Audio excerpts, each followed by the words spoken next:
Écoutez, dans les Outre-mer, nous avons des charges qu'on n'a pas en France hexagonale. La démographie exponentielle en Guyane, on ne l'a pas ici à la mairie de Paris ou à la mairie de Bordeaux.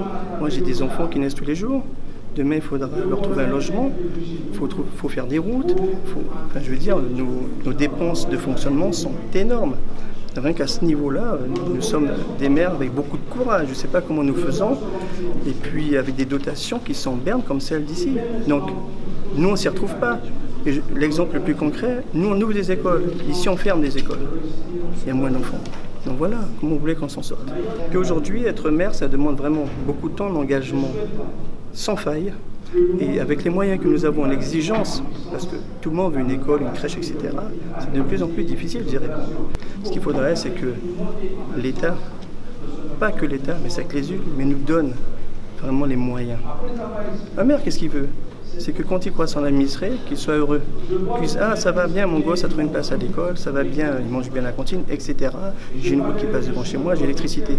Ici à Paris, ils ont tous l'électricité. En Guyane, non. Quelques milliers de personnes n'ont pas accès au courant. Quelques milliers de personnes n'ont pas l'eau potable.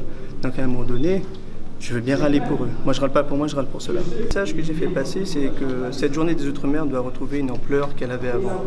Aujourd'hui, nous sommes entre nous, à quelques-uns, et je demande à ce que cette journée ne se fasse pas en marge du congrès des maires, qui commence demain, mais bien pendant le congrès à Porte de Versailles, et pourquoi pas dans le grand auditorium, pour permettre à tous ceux qui ont fait le déplacement, 8 000 voire 12 000 kilomètres, de venir écouter leurs élus, et aussi de permettre à n'importe quel maire de l'Hexagone de venir écouter ce qu'on a à dire.